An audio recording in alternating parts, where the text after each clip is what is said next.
Hello and welcome to the Formula One show, or TF1 for short.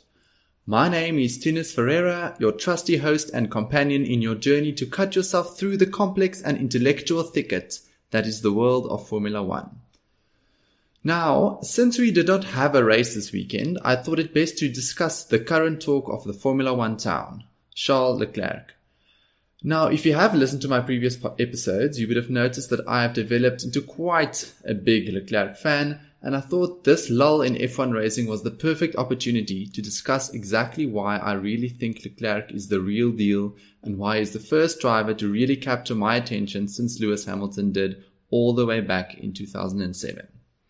Now, before I get started on Leclerc specifically, I would just like to give a bit of background as to why I thought this episode was appropriate and what my inspiration was to have this discussion in the first place. So I thought I'd take you guys back to the time when I noticed Hamilton for the first time. Now, this was all the way back in 2007 when McLaren announced Hamilton as their second driver next to Fernando Alonso, the defending world champion from 2006 and then also the world champion in 2005. So obviously you can imagine that pundits and critics were hysterical with the fact that McLaren dared to put this extremely young at the time, I think he was 21 years old, this 21-year-old rookie next to this established and dominant Formula One world champion. And obviously people were ready for him to fail when he lined up when he started practice at the Australian Grand Prix. Now, I think it's worth mentioning that Hamilton actually outqualified Alonso in his first race at McLaren, where I think he qualified in second or third and Alonso qualified in fourth, which already got the tongues wagging. If you can imagine that, this 21-year-old rookie beating the world champion in their first qualifying session at the new team. And even though Alonso overtook him in the race, I think there was a strategy call made in the race in Australia where Hamilton finished third and Alonso second. It was still an incredible debut for such a young driver in his first ever race in Formula One. Now, to briefly give you guys an overview for the rest of the 2007 season, Hamilton just racked up podium positions. I mean, he was on the podium for the first 9 races as a Formula One driver, where he won 2 of them. He won in Canada and he won in Indianapolis in the US. And he was just this incredibly fast and consistent driver as a rookie at McLaren, where he was basically leading the championship after the first 9 races over the established champions such as Alonso and Raikkonen at Ferrari. Now, I think we all know the story that Hamilton lost out on the 2007 World Championship in the last race in Brazil, losing out by 1 point to Kimi Raikkonen after leading the championship up until that last race. Now, he did make, I think, a mistake in China, the race before, that basically, I think people saying cost him the World Championship.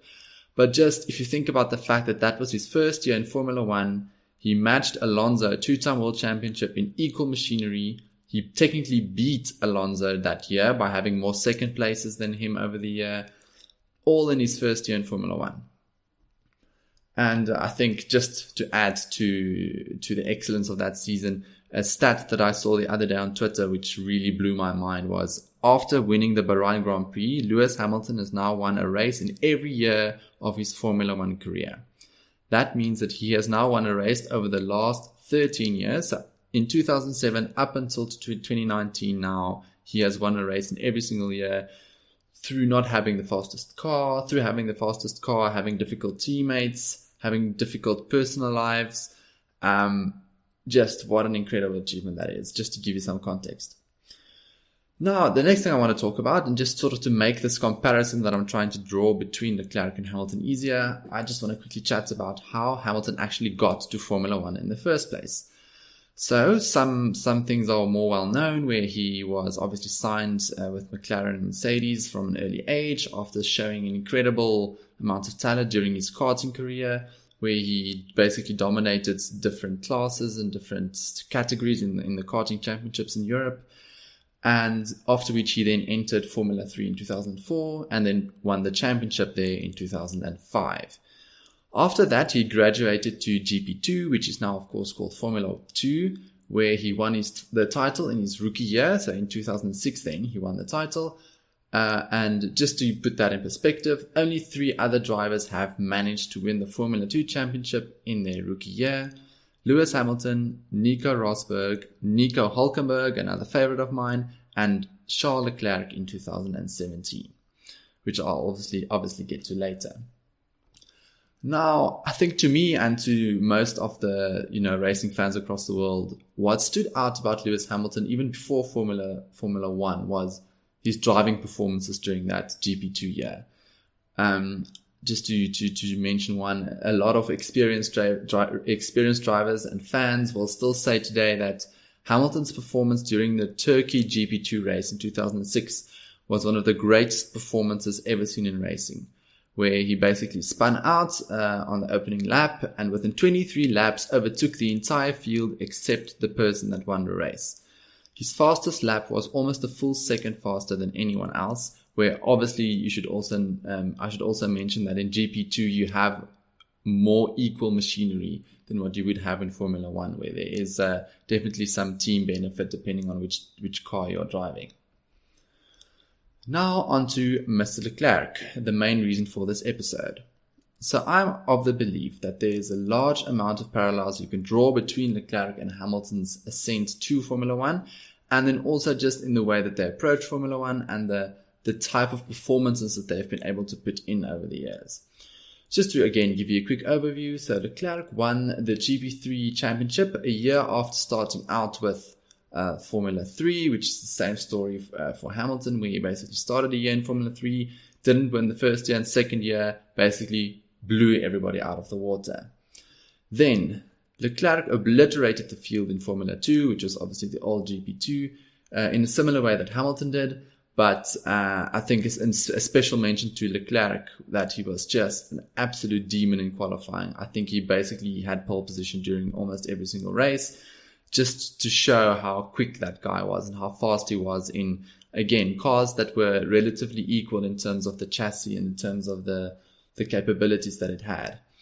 I think another parallel that you can draw between Leclerc and Hamilton is just the fact that Leclerc is excellent in dealing with adversity. I mean, tragedy struck twice over the last 5 years for him, where he first lost his godfather, Jules Bianchi, and then his own father in 2017, both times close to a race weekend. Now, just to put that in perspective, the same weekend that we learned about Jules Bianchi's accident, Leclerc placed on the podium in Formula 3, and then obviously the very historic way that Leclerc won the Baku Formula 2 race days after the passing of his father, which is just shows what a mental fortress he is and how unbelievable he actually is able to operate under pressure and under emotional distress. I think it's fair to also say then that his Formula 1 debut wasn't as glamorous as Hamilton's, but to be honest, I can't think of any other driver that had as glamorous as a debut as Hamilton, being on the podium for your first 9 races in Formula 1. But I think starting with Sauber, Leclerc has showed an ability that I've only seen from 2 other drivers in all my years of watching Formula 1. He was able to outdrive that car and put it 3, 4 or 5 places higher up the grid than what it deserved during qualifying, and was then also able to maintain this during the race, even though technically cars behind him were actually faster than the Sauber that he was in. Just as a reference point, the only other drivers that I've seen this from on a consistent basis was Fernando Alonso, who dragged his Ferrari in 2010 and 2012 to almost winning the Drivers' Championship, despite having, I guess, the 3rd fastest car on the grid. And then Lewis Hamilton, the other half of this parallel, where in 2009 and 2011 especially, his car was way slower than the Red Bulls and the Ferraris, and yet he still managed to qualify on pole and win a race in both of those seasons. I think for me, the above, or what I've just mentioned, is the main reason that I think Leclerc is going to be a star. I think he is a generational talent that shines over and above the car he is driving. And I think there are very few drivers that you can say this about. I think off the top of my head, I think you can say that about Ayrton Senna, Michael Schumacher, Fernando Alonso and Lewis Hamilton. And I really can't think of anyone else that you can say that about. Maybe Max Verstappen, if his Red Bull maybe, I don't know. I'd consider maybe putting Verstappen in that category, but I'm not 100% convinced yet. Now, lastly, I think it's also worth mentioning that there are a few key differences between Leclerc and Hamilton, and why I think you can never say a driver is an exact copy of another.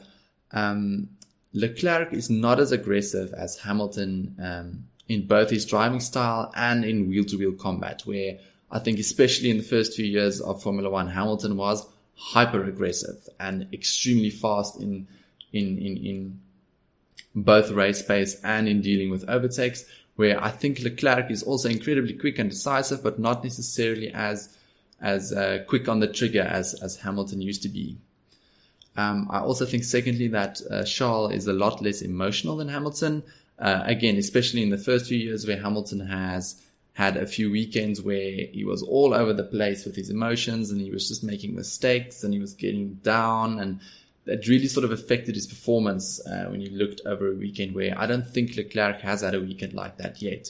He seems to be a lot more level-headed, which I guess is a very, very big positive in terms of him being a complete racing driver. And then lastly, I think Hamilton is still the ultimate one-lap king, where if you had to put someone in a car to drive one lap of a track as quickly as possible, and I think most current and past drivers agree with me here, Hamilton is still the man for the job. I think Vettel cuts him close, and I think Leclerc cuts him close, but Hamilton is still the ultimate qualifying driver, and that is obviously shown in him having the most pole positions out of any driver in history. Now, lastly, I would just like to make it very clear that Charles Leclerc still has to fulfill all of this potential that we've now been talking about and that the press has been talking about. And it is very important that the media, and myself included, we need to back off and allow this kid to do the great things that he is able to do. And I really do believe that he can do incredible things in the car, and he can really become the generational talent that Hamilton has become. But if we put this amount of pressure on him, I just think that this amount of pressure that this guy must be dealing with must be incredibly difficult and emotionally taxing. And I think it is our job and Formula One's job to make sure that this burden does not become too big to bear for him. Now, in conclusion, for someone that has watched F1 for so many years, as I have, I really get as excited about a new driver as what I did when I saw Leclerc drive out of his skin for the first time. Just for reference, this was last year's Baku race in Azerbaijan. I really think he's the real deal, and I believe he is this generation's Lewis Hamilton. But I invite all of you to join me in watching this guy over the next few years make his own luck and write his own history, since unfortunately in racing, and as we all saw last weekend in Bahrain, you never know what's going to happen on the next lap. Please like and comment on this episode if you enjoyed it. As always, I'm available on all of the main podcasting platforms. I can't wait for China next week, and will obviously provide small morsels of content throughout the coming few days. I'll look forward to join you guys on my recap of the Chinese Grand Prix, but until then, goodbye.